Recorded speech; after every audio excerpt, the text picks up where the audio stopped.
It's indeed a privilege to be here, and I'm extremely grateful to you and to the National Institute of Technical Teachers Training and Research, Chandigarh, for this opportunity to deliver a lecture as part of the Heritage Management Status Challenges and Entrepreneurial Approach Faculty Development Program of AICTE.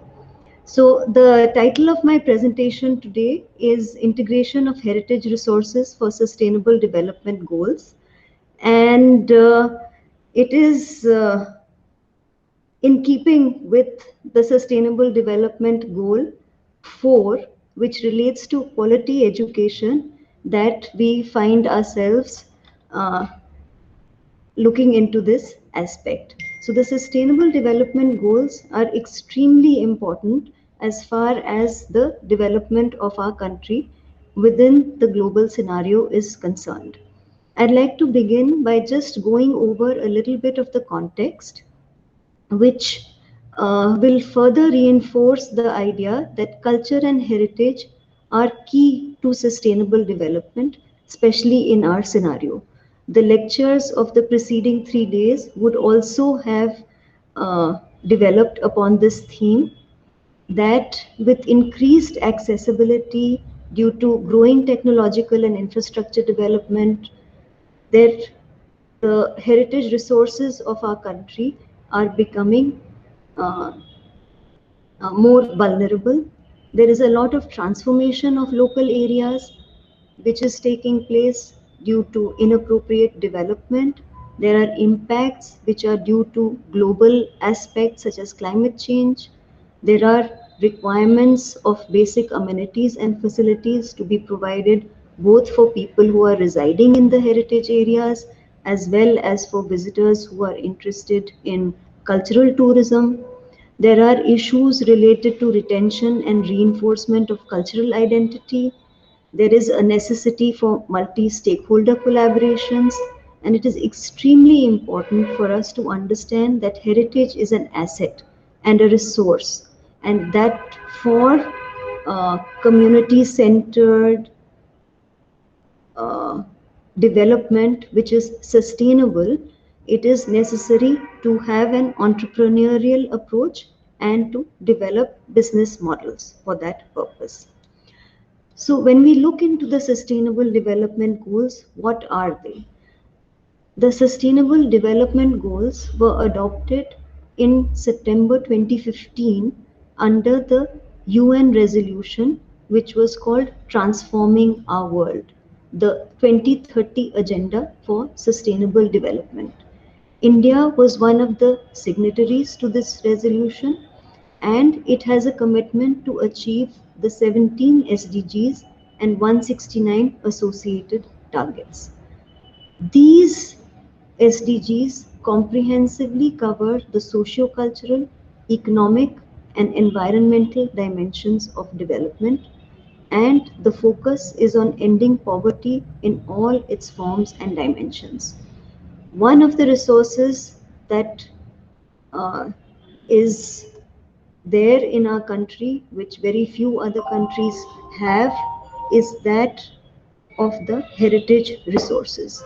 The heritage resources are a major asset of our country, and they can help in ensuring that the sustainable development goals can be achieved by our country by 2030.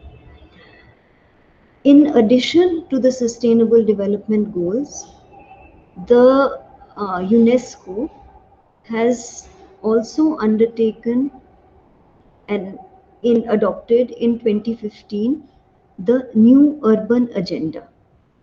This was for integrating culture for sustainable urban development, and this new urban agenda pays particular attention to the needs of the poor in strategies for regeneration.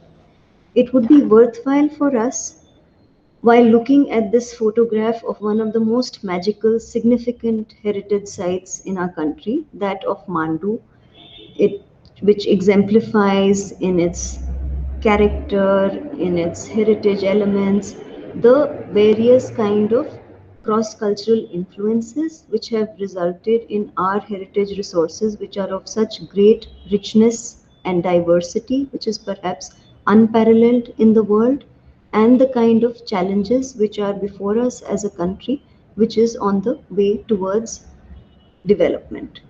So, what are the Sustainable Development Goals, and how are heritage and creativity of our communities linked with the Sustainable Development Goals? The first goal is that related to no poverty. The second is related to zero hunger. Third is related to good health and well being. The fourth is related to quality education. The fifth to gender equality. Sixth to clean water and sanitation. The seventh to affordable and clean energy.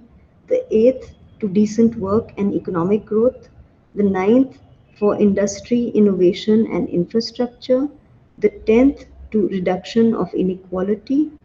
The 11th, which is the most significant and directly linked with the heritage resource conservation, is sustainable cities and communities.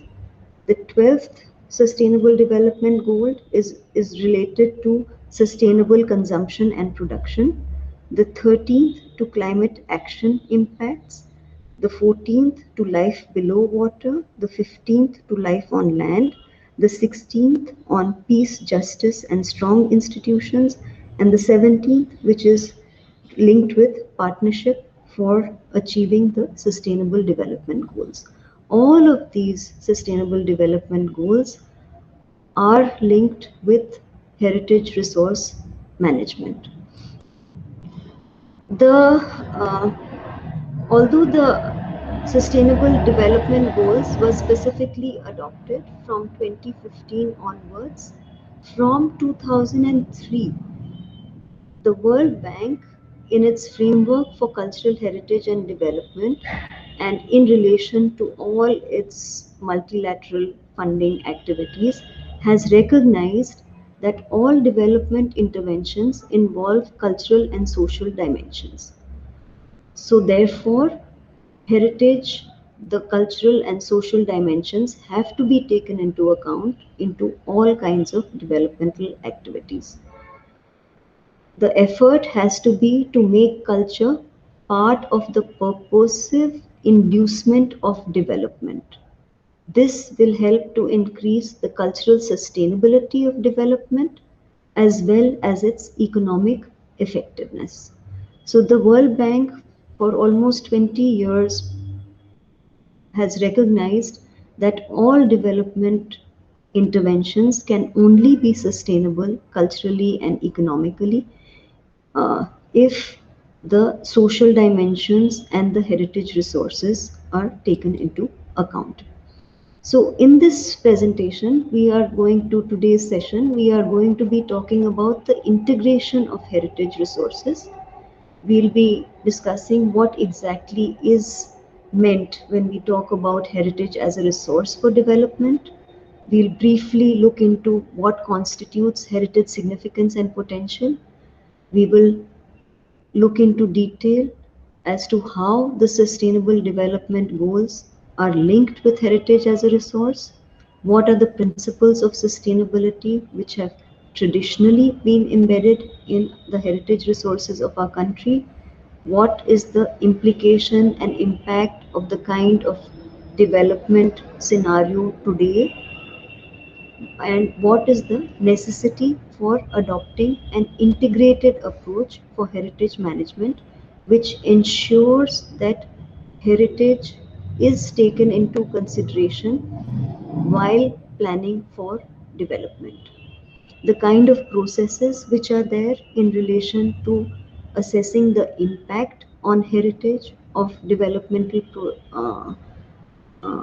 projects, the economics of heritage, and the kind of revenue generation and uh, job creation potential which is there as far as heritage resources are concerned. and also the necessity for scientific research, development of technology, and innovation for integrated heritage resource management. So, the recognition of heritage as a resource has been there in our country for a very long period of time. Unfortunately, many of the government programs have not taken into account the developmental potential of heritage. Sometimes heritage has been relegated to the margins, and it is only over the last 40 years, as the integrated planning approach to development has evolved, that heritage resources have been considered together with all the other resources which are taken into account for developmental purposes. So here we can see that when we talk about heritage, it is very difficult to distinguish between the natural and the cultural, the tangible and the intangible. There is a very high degree of interdependence which is there between the natural resource base and the kind of cultural resources which have evolved over millennia in most parts of our country. So you would already be familiar with these concepts, but we are just going to go over these again in the context of understanding how these heritage resources are to be used for achievement of the sustainable development goals. So we begin with defining as to what constitutes heritage. Heritage is considered to be the full range of our inherited traditions, monuments, objects, and culture. The, this has a basis and a potential for sustainable development, and therefore it can be considered as a resource. Heritage includes ideas, memories, reflections which contribute to our identity and which are important facets of a multicultural world. And the resources include a range of contemporary activities, meanings, behaviors, processes that we draw from our memories of heritage. Heritage can be both tangible and intangible, and it, as a resource, it is an element of far-sighted urban and regional developmental activities. As you can see from the image here of the Chamba festival ground, the space of the festival ground, the kind of rituals which are being practiced there, the landscape within which this entire activity and process is taking place. It is a mix of both tangible and intangible. So, as we can see, heritage is actually a very complex concept, but it is a concept that over a period of time has had specific, very clearly defined technical, legal, and official meanings. As far as the Oxford English Directory is concerned, dictionary is concerned, heritage includes concepts related to inheritance. It includes concepts related to transmission of values. It includes uh, concepts related to conservation. So, the definition or range of definitions related to heritage are: heritage is property that is or may be inherited. So everything that has been handed down to us from our ancestors can be considered as heritage. Heritage is an inheritance which has been given to us by our predecessors. Heritage can be defined as valued things such as historic buildings that have been passed down from previous generations. So this definition takes into account tangible heritage resources such as historic buildings. Another definition is that heritage relates to things of historic or cultural value that are worthy of preservation. So, when we look at the range of heritage sites which are there in our country, many of which have been designated as World Heritage, these which are of significance, historic and cultural significance, not only at the local level, but which are considered to be significant at the global level, all of these definitions hold good. So, tangible heritage resources, as you would already be aware, encompass cultural heritage sites such as archaeological sites, ruins, complexes, and buildings. Tangible heritage resources can range in scale to very large historic cities or historic centers. They can include historic urban landscapes. They can include all the historic systems which comprise the historic cities, such as the water management systems or the open space systems, which were there traditionally in historic cities, and which also can include ruins of cities. For example, Hampi, a a very significant historic center. Then the tangible heritage resources, which have a very significant component of the intangible associated with them, are the cultural landscapes category. This category includes parks, gardens. It also includes pasture lands, farms, agrarian landscapes. Tangible heritage resources can include natural sacred sites such as sacred mountains, sacred rivers, sacred groves. Then there is the underwater cultural heritage, cities which have been lost to the sea, for example, Pumpuhar, etc., Dwarka. Then there are museums and movable cultural heritage. So this is a classification which and categorization which is linked with the technical and legal definition of heritage. So heritage encompasses tangible heritage resources such as objects and places. It also encompasses practices with significance.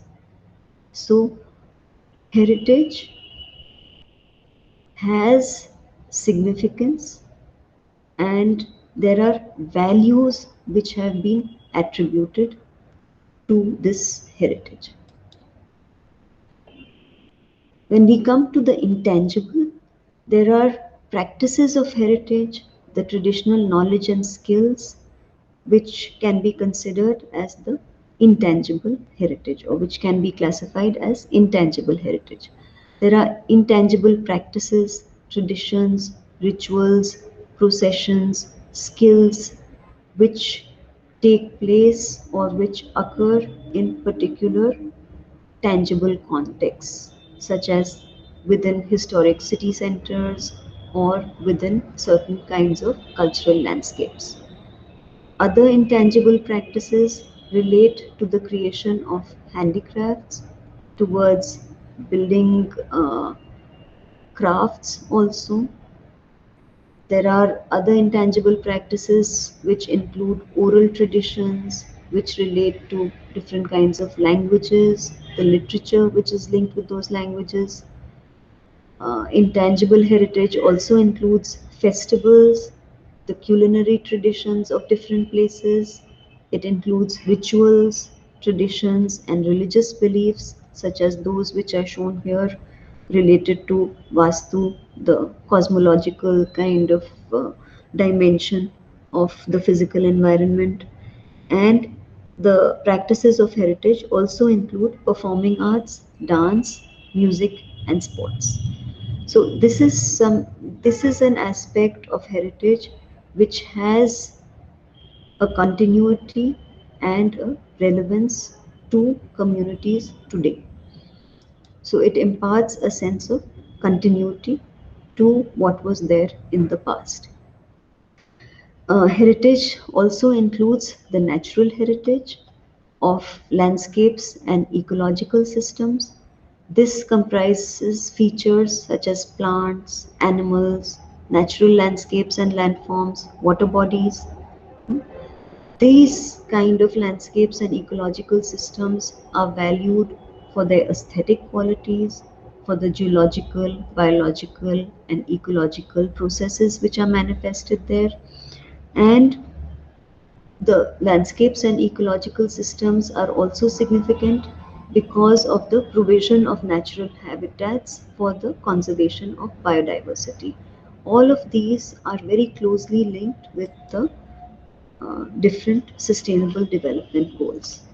So, one of the most important aspects to be taken into account while considering heritage as a resource for achievement of the sustainable development goals is the kind of interdependence between the cultural and natural resources which is there in our country.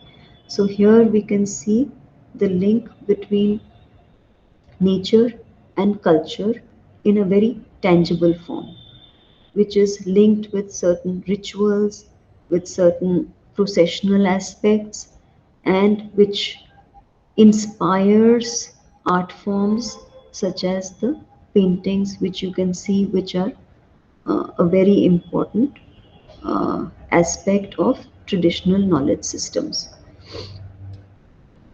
So, heritage has great significance and potential for achievement of the sustainable development goals.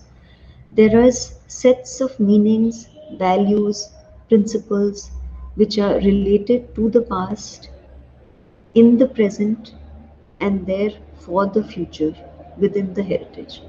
There are values which are implicit in heritage management. These are values which, while working towards achievement of the sustainable development goals, we have to be safeguarding these values, sustaining these values, and enriching these values as part of the development process. That is what will ensure that the sustainable development actually takes place. So, when we look at broader concepts of sustainable development and integrated heritage management, there is an emphasis on the environmental, social, cultural, and economic aspects. It is not as if development is only considered as economic development, but the aspects of socio-cultural and environmental uh, development is also taken into account. And over the years, there have been many global experiences which demonstrate that heritage resource management, which is integrated into development, enhances the economic, environmental, social, and cultural sustainability of whatever intervention or process is proposed. It is seen that heritage resources contribute towards the well-being and quality of life of communities. So whether they are traditional communities, communities of migrants, there is always a reliance on the heritage resources. These heritage resources provide a sense of identity and community. They provide an anchor to communities who are faced with very rapid transformation, with all kinds of developmental pressures. And these heritage resources help to mitigate the impacts of globalization, or they help to guide the impacts of globalization in a way that is beneficial and which enriches the community. So, heritage resources can become an incentive for sustainable economic development, and there are various economic, social, cultural, and environmental benefits that can be generated by appropriate use of the heritage resources and integrated heritage management within the developmental process. So, Here you can see the World Heritage Site of Bodh Gaya, the temple at Bodh Gaya, which is of global significance and which helps to uh, provide a developmental stimulus for a certain part of the country.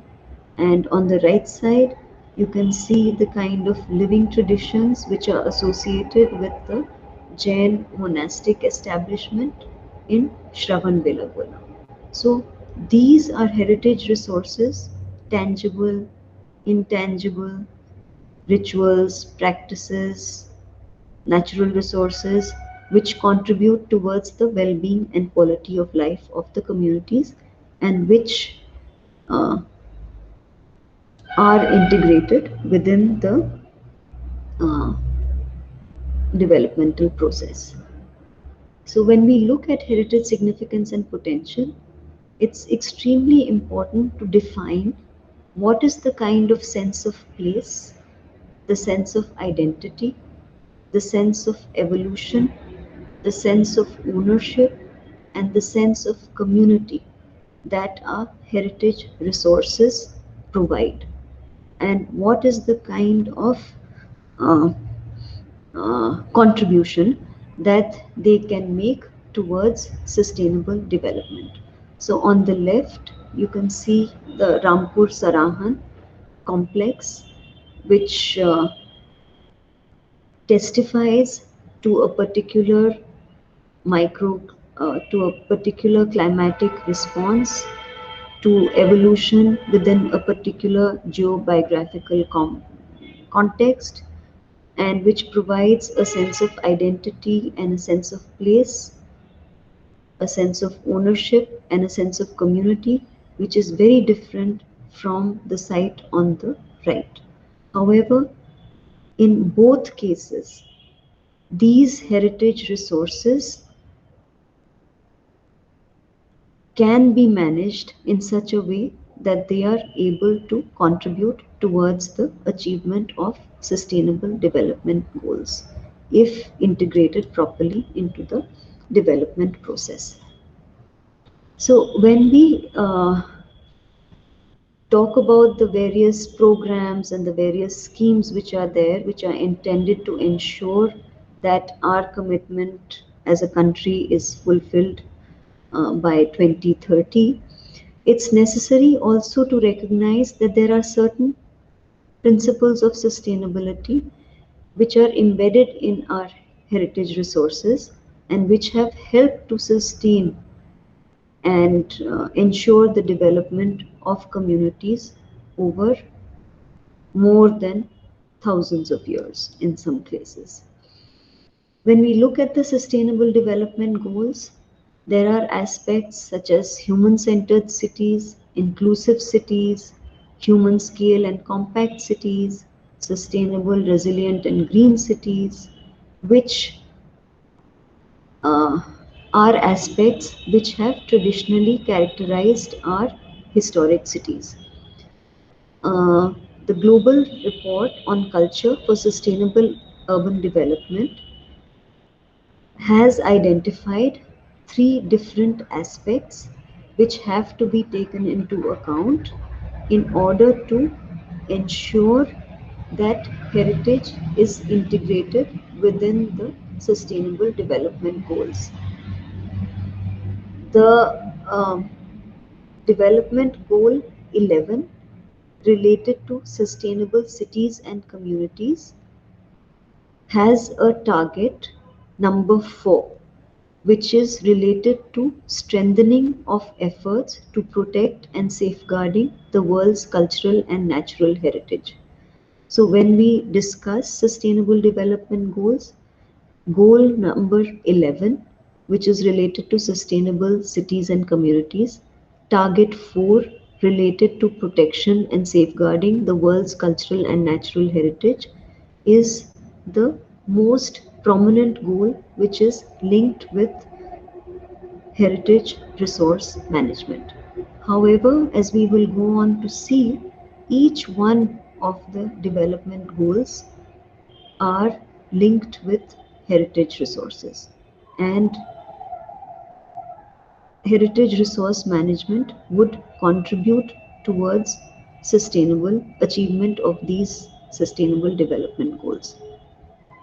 So the Global Report on Culture for Sustainable Urban Development identified three aspects related to people, related to environment, and related to policies. The first was in relation to people, that the cities have to be human centered. The cities have to be inclusive, societies have to be peaceful and tolerant, and cities should be creative and innovative. So this is linked with the management of heritage resources, and if the heritage resources of various places are properly managed, the livability of cities will be enhanced and the identities of these cities will be safeguarded. Uh, Through culture, through heritage, it is possible to ensure social inclusion in cities.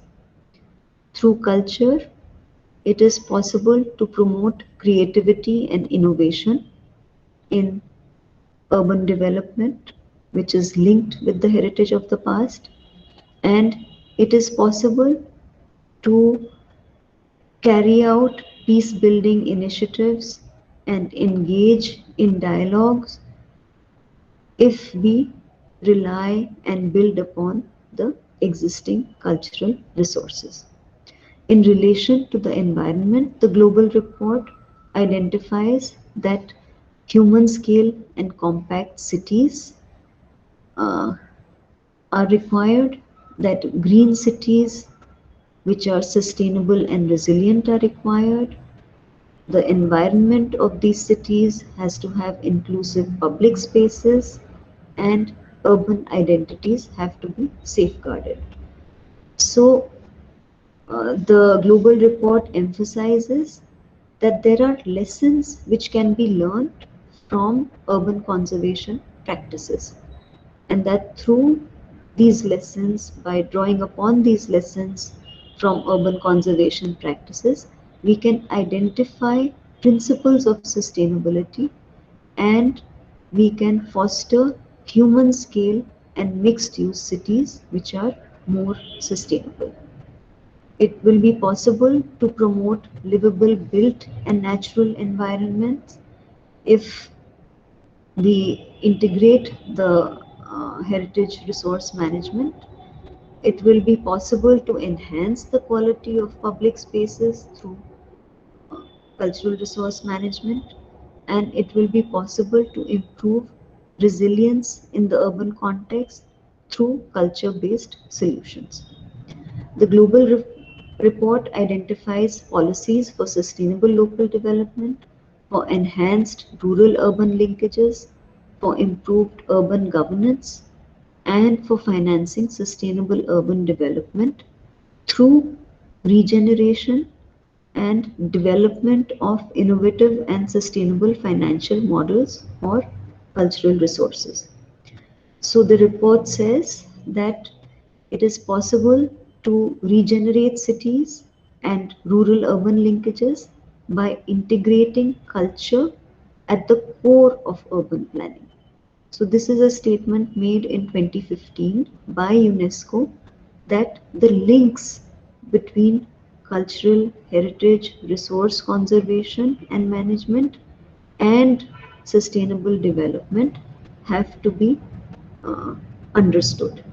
And it is necessary to build on culture as a sustainable resource for inclusive economic and social development. It is necessary to promote participatory processes through culture and to enhance the role of communities in local governance. So, the Global Report on Culture for Sustainable Urban Development identifies that in India there are certain initiatives which have been taken. There are a lot of uh, possibilities in South Asia and in India in relation to how heritage can support and ensure sustainable development. So the report states that in recent years there have been several innovative programs in India which reflect a paradigm shift as far as the approach to historic areas is concerned. Earlier, historic areas used to be designated as slums. They used to be in master plans. Lines used to be drawn indicating over densified areas as historic cores, and the planning focus was usually on the areas which surrounded the historic core. So recently there has been a shift in approach which tries to address the potential and the possibilities related to these historic areas as a resource and not as a burden. So in India, there is the Hriday scheme, which has been identified by UNESCO, which is the Heritage City Development and Augmentation Yojana, which had been launched by the government in 2014 in partnership with state governments to foster the holistic development of heritage cities while enhancing each city's specific identity. So, this was identified as a program which uh, tried to ensure that the heritage resources were taken into consideration as far as sustainable development planning for certain historic cities was concerned.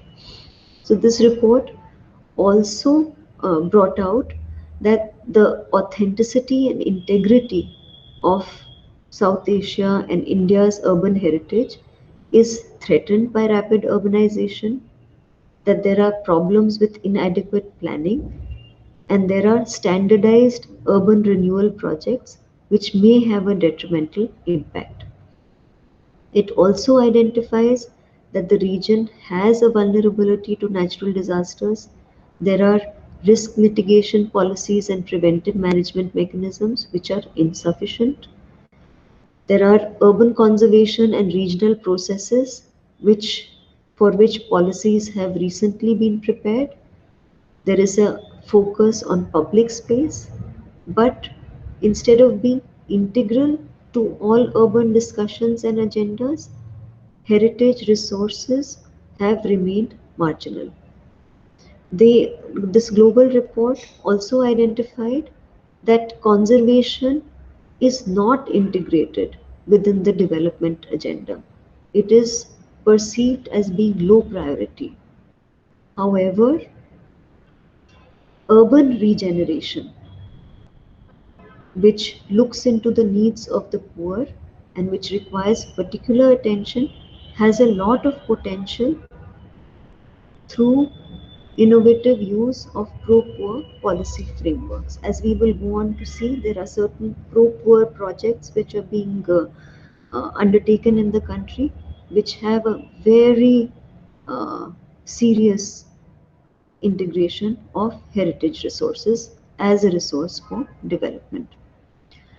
The global report also identified that there are issues related to the necessity for increasing community participation, and they also identified that there are culture-based urban strategies which offer opportunities for broader, more equitable, and more effective community participation. They also identified that there are many pitfalls as far as tourism strategies are concerned, and that it is necessary to ensure that heritage resources are properly integrated into the developmental process. So now we will start to see what are the ways in which the economic benefits can be generated through heritage management and what are the sustainable development goals that they are linked with.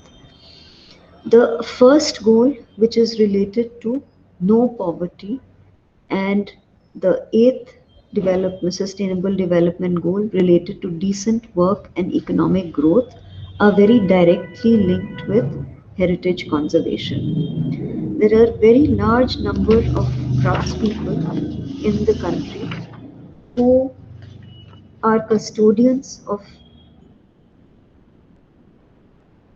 who are custodians of traditional knowledge systems, who have uh, a very vast range of knowledge which needs to be integrated into the developmental process. So, uh, heritage conservation can provide sustainable livelihoods to craftspeople who are custodians of this kind of knowledge and who have these kind of traditional skills. It can help to provide respectable, decent work for a vast range of craftspeople all across the country, which will help to involve them in the creative economy and which will result in more broad-based grassroots level economic growth, which will have a direct implication in different parts of the country. Uh, The economic benefits which are generated by integrated heritage management will also help to ensure that poverty is reduced in the country. So on the left side, you can see the kind of skills which the craftsmen possess and which are necessary for all conservation projects which are undertaken. So on the left you can see in Agra, on the right in Dehradun. These are skills which are still in demand and which can also be utilized for contemporary developmental purposes, not just for conservation, thereby ensuring that there is continuity and benefits accruing to communities who are on the margins at the present. So, when we look at the kind of skills which are possessed by craftsmen, there are a lot of economic benefits which can be generated through developing capacity, through innovating in such a way that the craftsmen are able to benefit not just through conservation but through contributing towards contemporary building also. This kind of approach has been demonstrated in a project which was undertaken from 2007 onwards, a sustained effort and initiative for integration of heritage resources for developmental purposes by the Aga Khan Trust for Culture in the area which is known as Hazrat Nizamuddin and the Humayun's tomb. So this was a developmental initiative which tried to link the monumental resources, the nationally protected monumental complex of the Humayun's tomb, which is also a World Heritage Site, with the surrounding uh, open space systems as well as the living community which inhabited the urban village known as Hazrat Nizamuddin.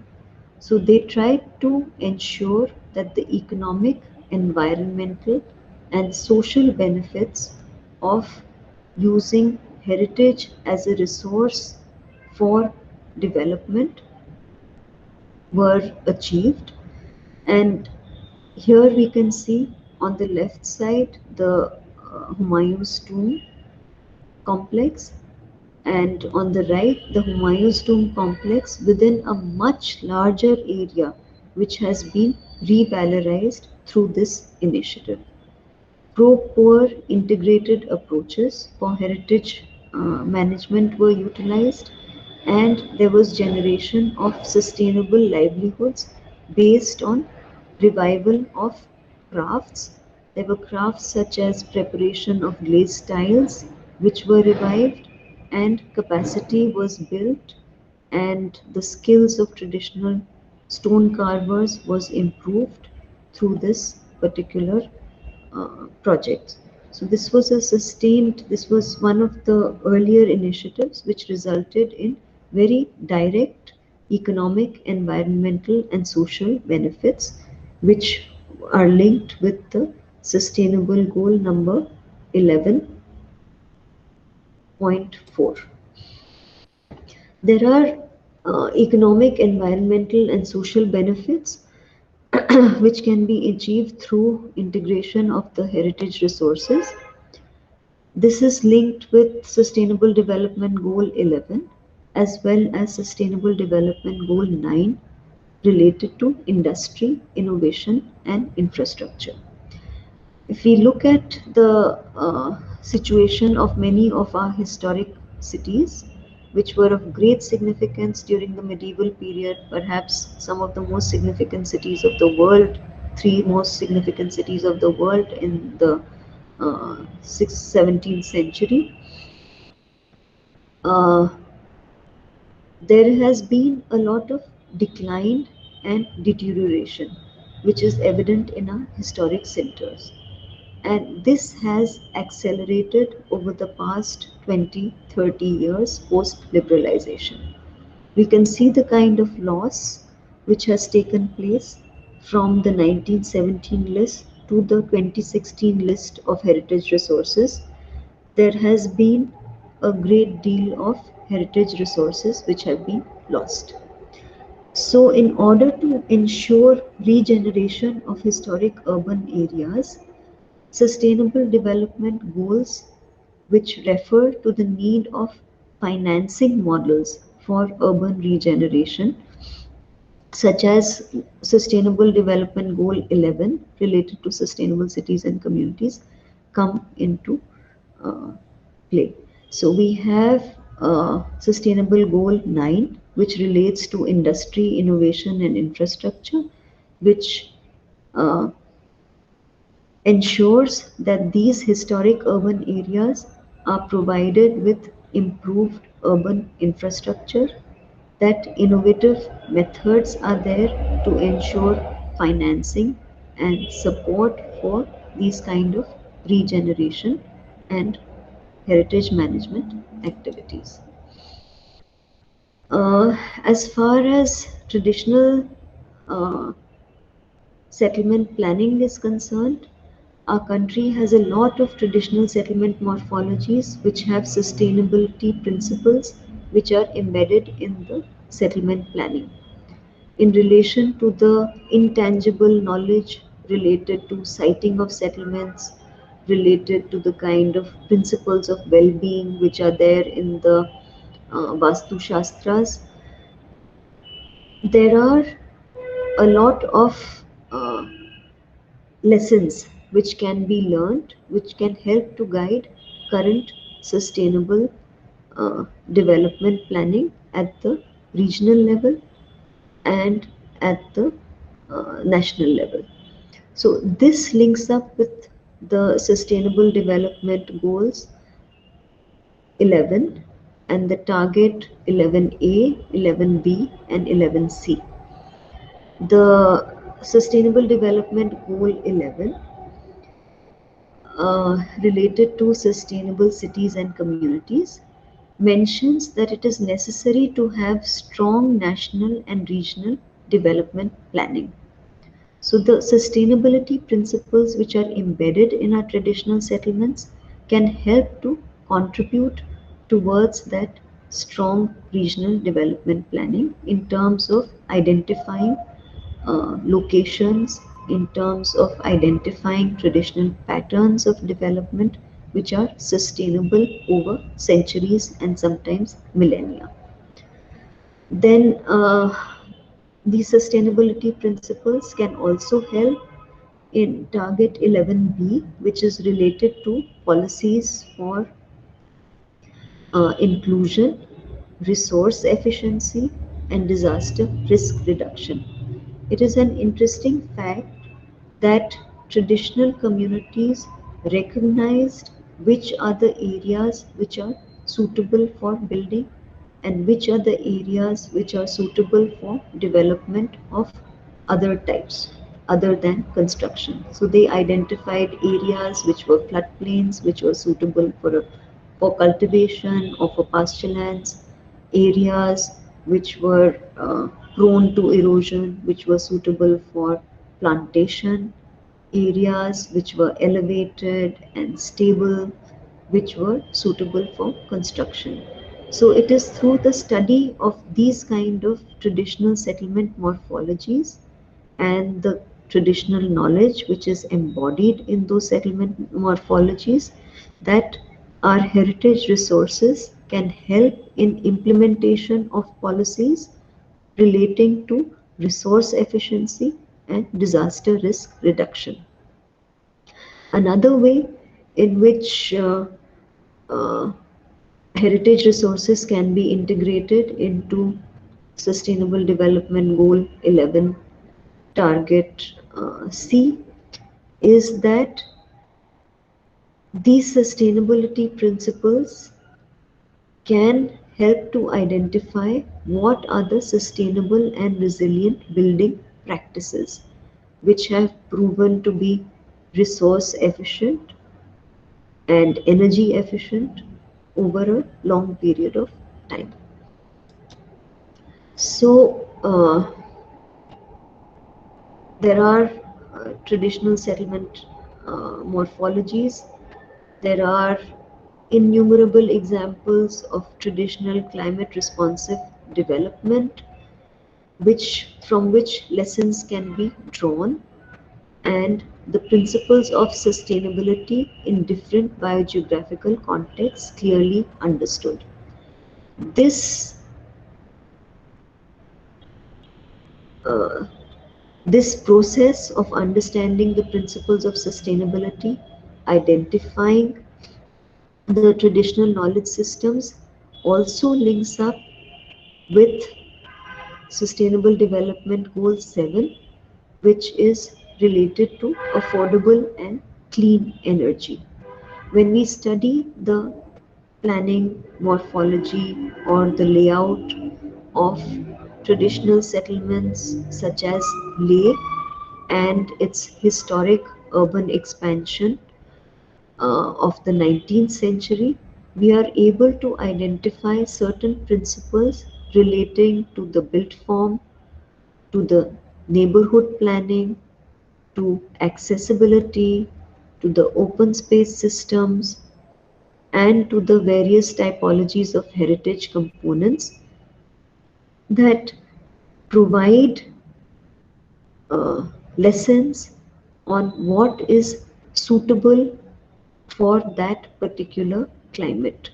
What are the kind of lessons in relation to climate responsive development that we can understand from a study of the traditional planning principles? What are the principles of sustainability which can be derived from a study of these patterns? So it is only through detailed study that we are able to understand how orientation, how compactness, how location along the contours or alignment in a particular way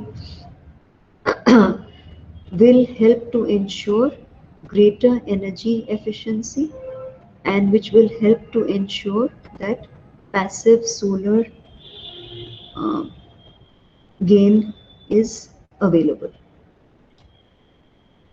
There are other aspects related to sustainability principles as well as economic, environmental, and social benefits, uh,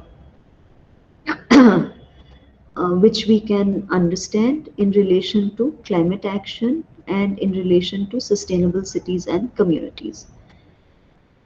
It is through the study of these principles of sustainability that we are able to identify what are the sustainable building patterns, what are the sustainable ways in which expansion and development can take place in such a way that we are not subjected to all kinds of environmental degradation and economic loss because of damage caused by different kinds of disasters. So, the areas in certain biogeographical zones have evolved over a period of time in a very sustainable way. And there are lessons of sustainability, lessons related to resilient building practices, which can be integrated into current day uh, proposals, planning proposals. Now, there are, in addition to Sustainable Development Goal 11, which is related to cities and communities, Sustainable Development Goal number 15, which relates to life on land, is also extremely important in the context of our heritage resources.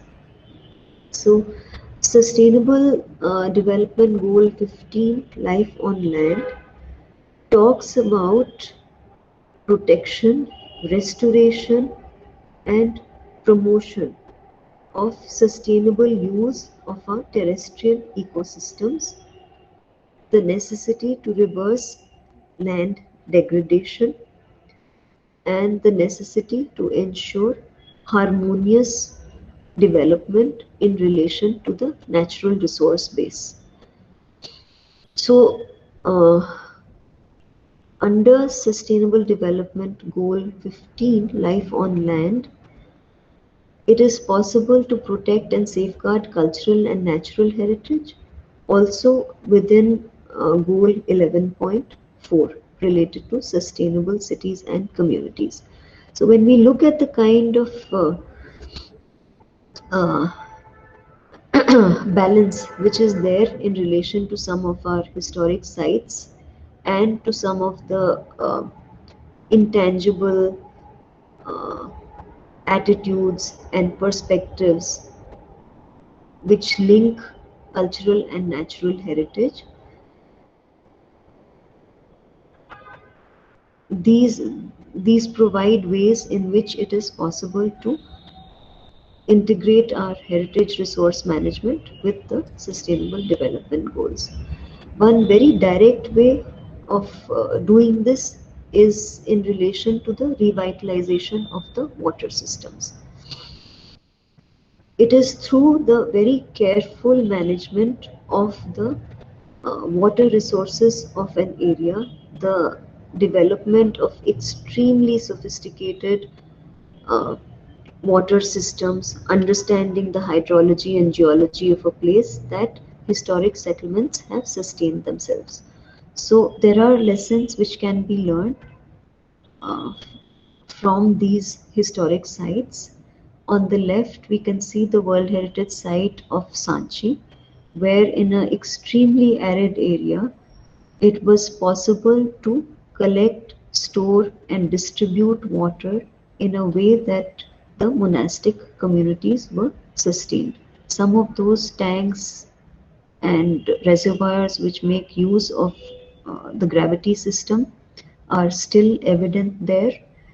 And on the right, we can see the kind of water structures which were constructed all across the country, which were part of the historic cities, which distinguish the cultural landscapes in different parts of the country, and which still have a lot of potential for regeneration and revitalization. These kind of heritage resources are directly linked with Sustainable Development Goal number 6, which relates to clean water and sanitation. It is seen through many of these exercises. Dr. Vinayak had mentioned the GNNURM uh, proposals planning which was done, and the CDPs which were prepared for the NDMC area. Interestingly, the revitalization of the historic water systems was an important component of the heritage sector for the CDP for the NDMC area. So this is an aspect which is very directly linked, where the heritage resources are very directly linked with the achievement of the Sustainable Development Goals. There are innumerable historic sites which demonstrate a very sort of evolved and sophisticated relationship with the hydrology and the natural resource base. On the left, you can see the kind of elaborate water systems which were created in the Mandu citadel area in order to modulate the microclimate and also to create an environment which was unrivaled anywhere in the world.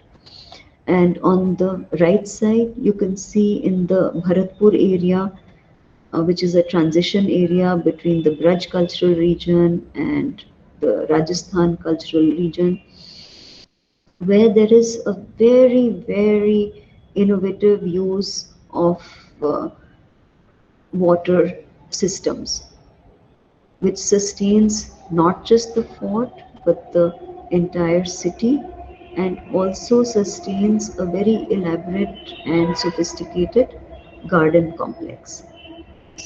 So these are heritage resources which, if integrated into the planning framework, can uh, provide a lot of lessons in relation to the achievement of the Sustainable Development Goals.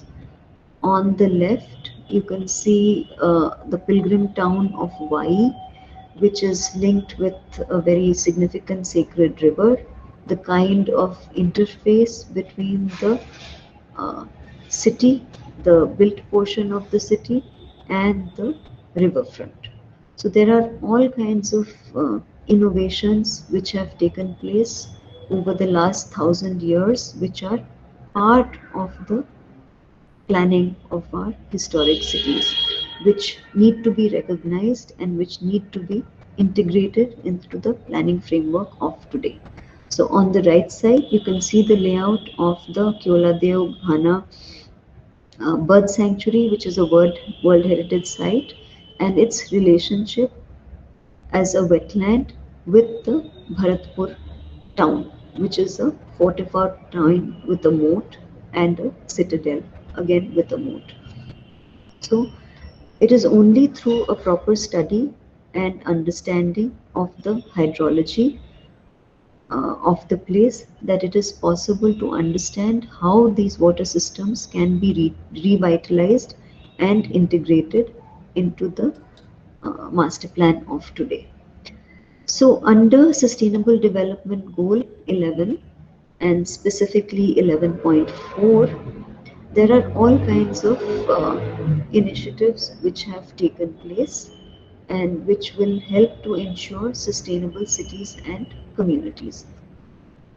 So, one aspect is related to the revitalization, related to the adaptive reuse and infrastructure upgradation of our historic city centers. These are characterized by historic buildings, a very large number of traditional buildings and traditional housing stock, some of which is dilapidated, but which is of great significance in terms of its historicity, in terms of its community values, in terms of its architecture and the kind of craftsmanship and embellishment which is manifested in these historic buildings. So, as part of the recent initiatives which have been remarked upon by UNESCO also, from June 2015 onwards, the Heritage City Development and Augmentation Yojana, the Hriday scheme, was an extremely important initiative towards achievement of the Sustainable Development Goals. It has been wound up, it is not operational anymore, but there are lessons which can be learnt from it which will help us to proceed further in achieving Sustainable Development Goal 11.4 by 2030.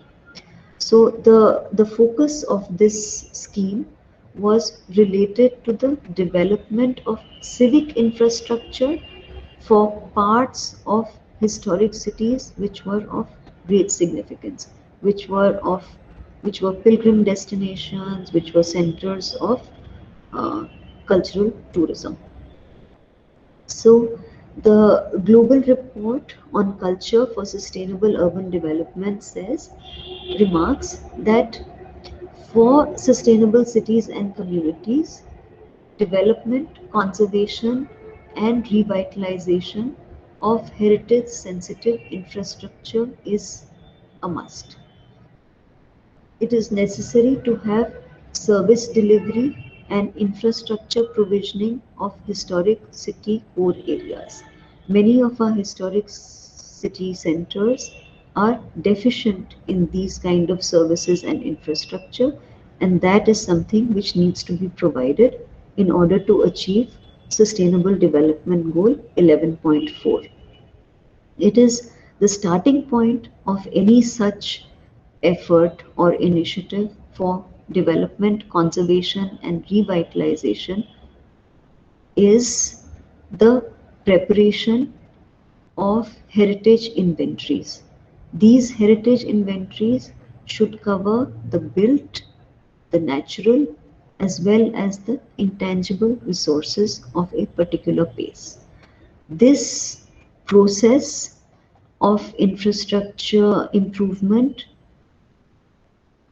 has to be supported with a focus on local capacity building. This is necessary in order to promote inclusive heritage-based activities and economic activities, this which will result in the enhancement of livelihoods and the cultural identities of cities.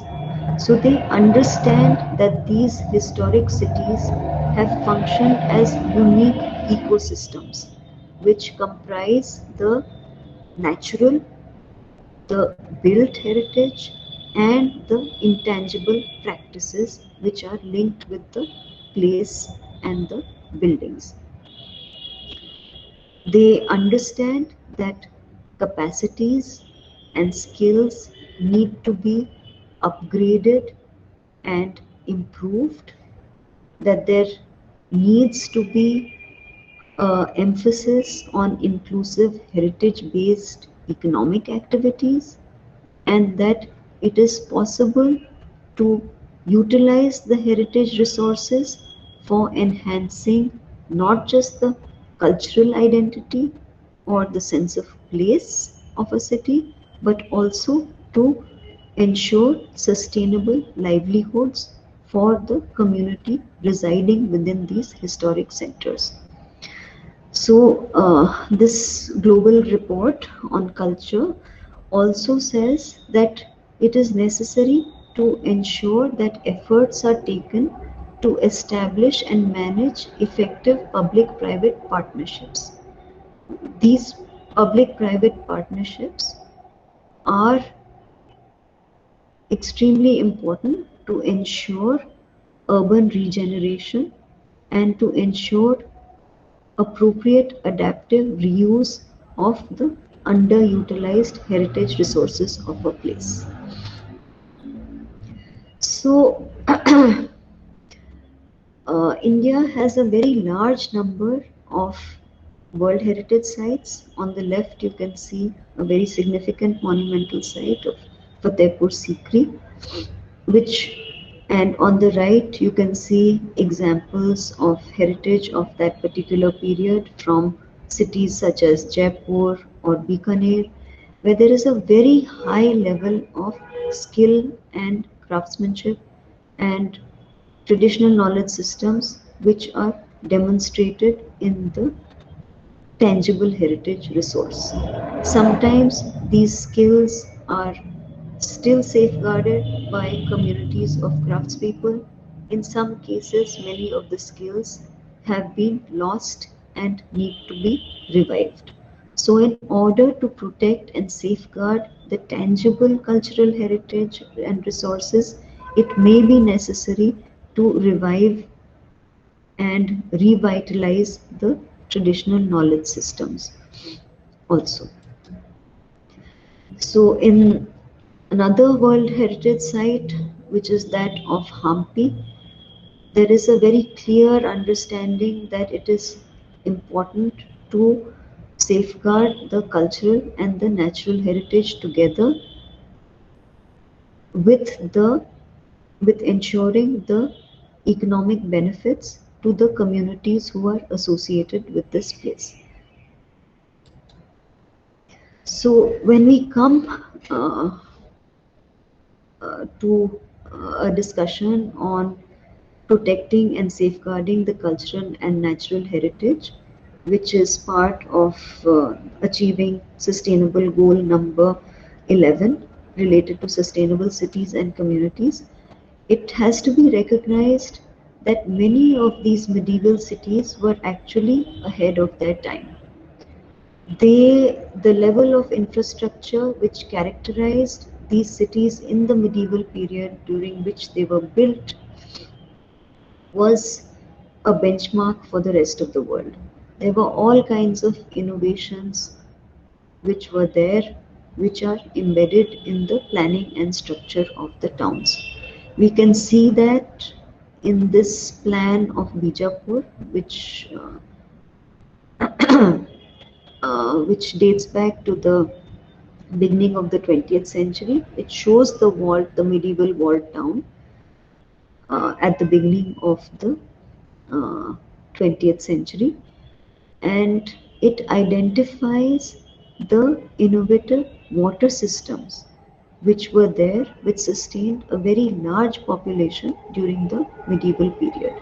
So these are historic infrastructure which can again be linked with the sustainable development goals and which will help to ensure the supply of clean water and better sanitation. On the left side, you can see one of the traditional reservoirs and which are still functioning and which could be improved and integrated into the uh, infrastructure of the city of today. There are other extremely elaborate and sophisticated water systems which are characteristic of unique monumental sites. These are not just functional resources, but they are also educational and recreational resources.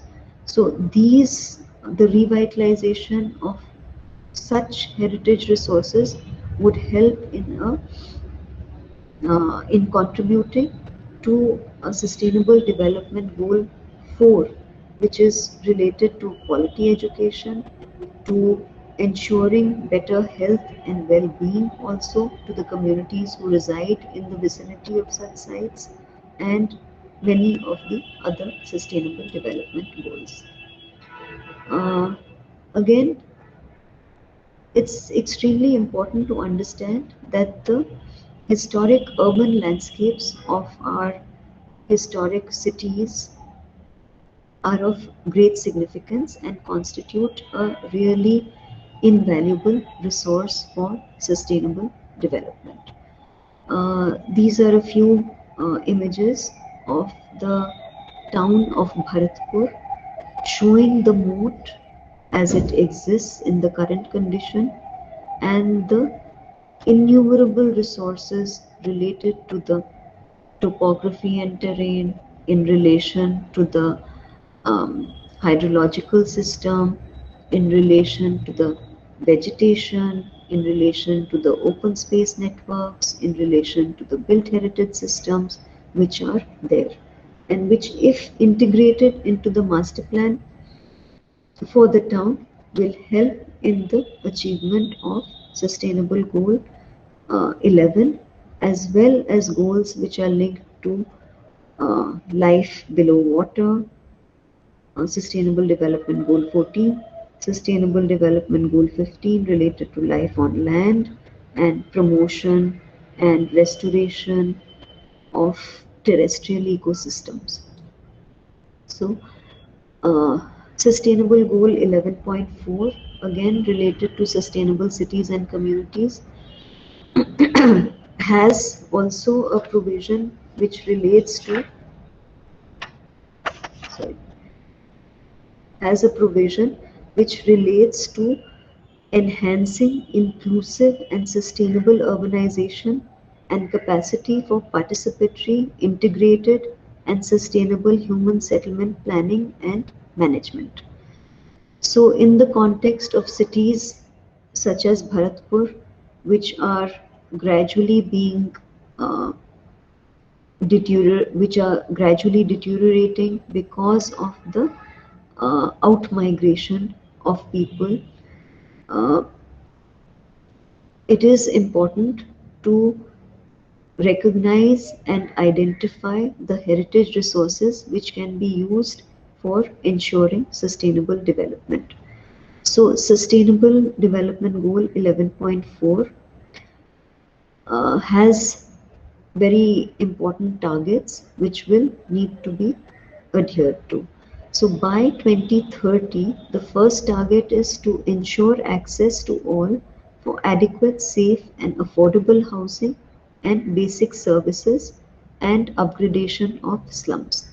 In our context, many of our historic city centers have been designated as slums, and the traditional and historic housing, which is extremely affordable, has deteriorated and been abandoned in many cases.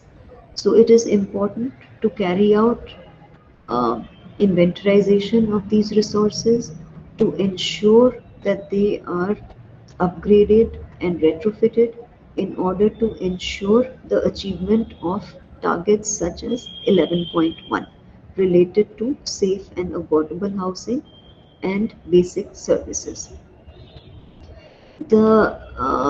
These kind of historic cities also are very pedestrian friendly. They are generally safe because of the strength of the community networks which are still present within them.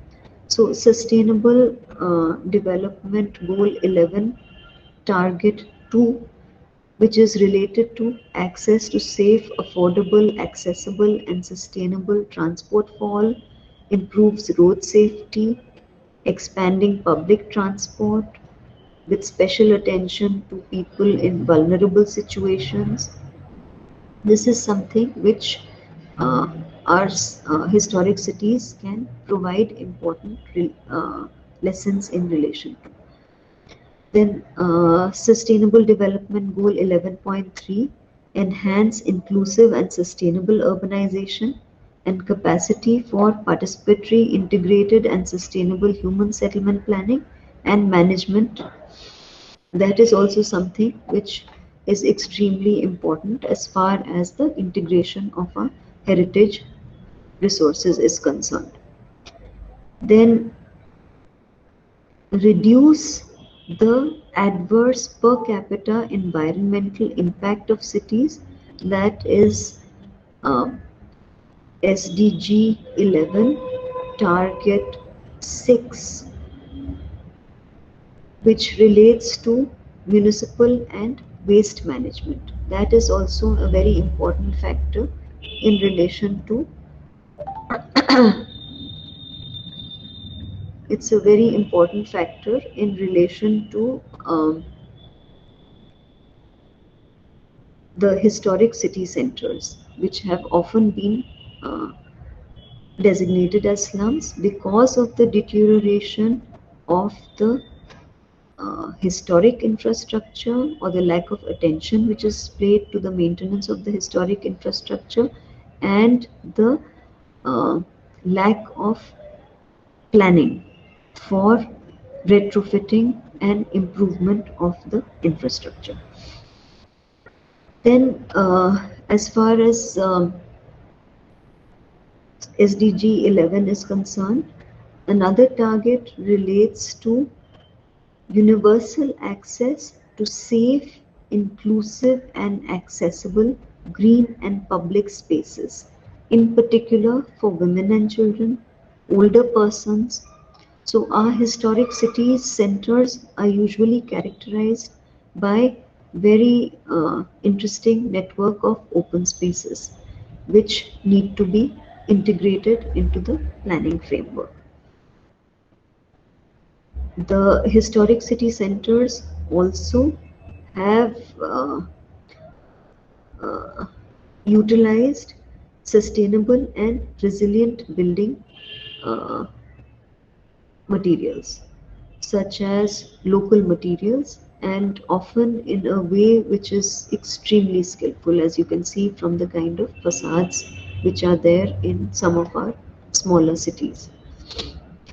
Now, sustainable goal uh, 11 related to sustainable cities and communities is often linked with SDG 8 related to decent work and economic growth, and SDG 9 related to the industry, innovation, and infrastructure. So, when we look at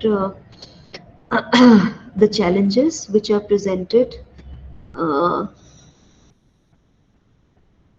in relation to integration of heritage resources for sustainable development in cities such as Agra, we have heritage resources which are of global significance, such as the World Heritage Site of the Taj Mahal, which is managed. But this highlights the challenge. The image on the uh, below next to the SDG 11 shows the situation in relation to the community who inhabits one section of this complex. So there are aspects of the natural and cultural heritage which need to be integrated into the planning framework, and there is a necessity to ensure that the communities residing in in a historic area are part of the public-private partnership which is used for which is to be utilized for the achievement of the sustainable development goals. There are innumerable cities which face similar problems, and it is extremely important that the communities residing in the place contribute to and sort of participate in the co-development of uh, strategies for achieving the sustainable development goals. So there are lots of lessons related to the different historic urban systems which can be learned from a proper study of these heritage resources. There are uh, many studies which have been done in relation to the various economic benefits which can be generated through using the uh, uh, cultural heritage as a resource through proper conservation and management efforts. So the main economic benefits which can be focused upon are job creation, heritage resource conservation and management can help to augment household incomes. It can help to create jobs. It can help to generate training and improvement of skills. Uh, there are economic benefits which are linked with the revitalization of historic centers.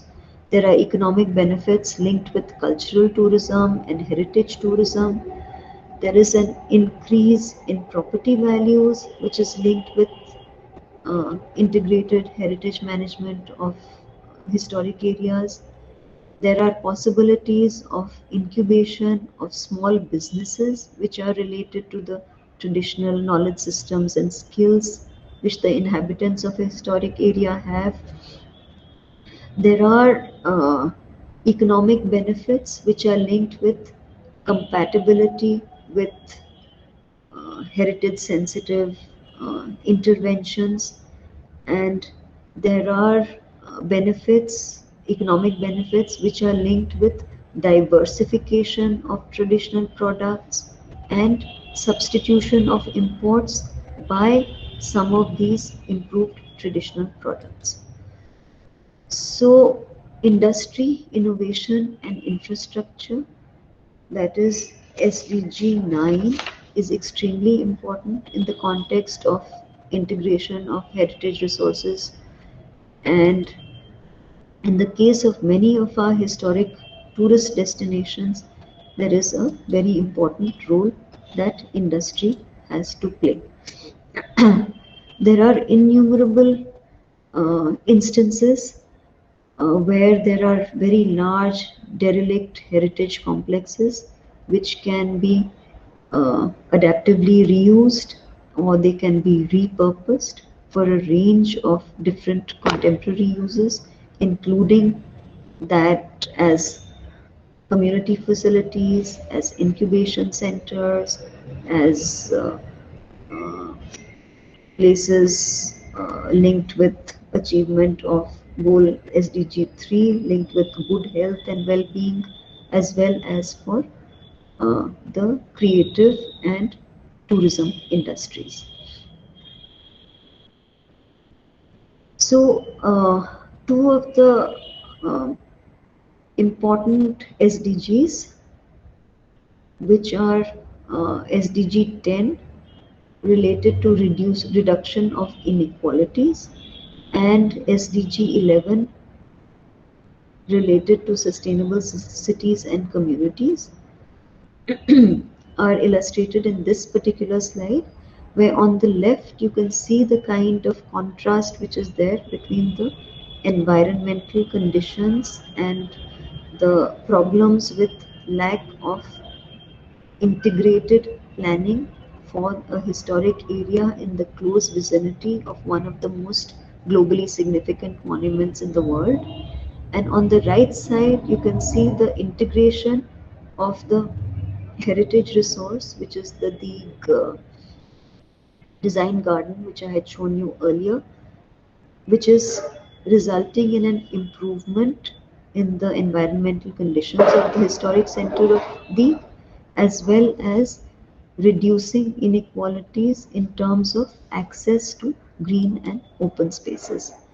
So it's important to understand the necessity for seeing heritage as a resource which will help to achieve SDG 8 related to decent work and economic growth. Heritage is a generator of revenue, of jobs, of multiple training opportunities.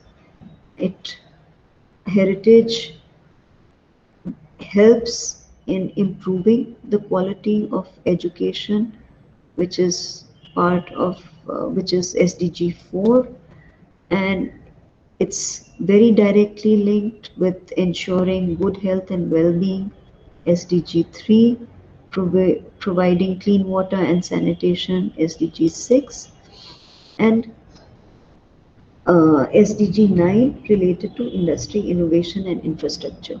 So it's extremely important to ensure that constant innovation is taking place, which will result in improvement of the infrastructure and which will result in uh, urban regeneration, thereby helping to achieve Sustainable Development Goal 11.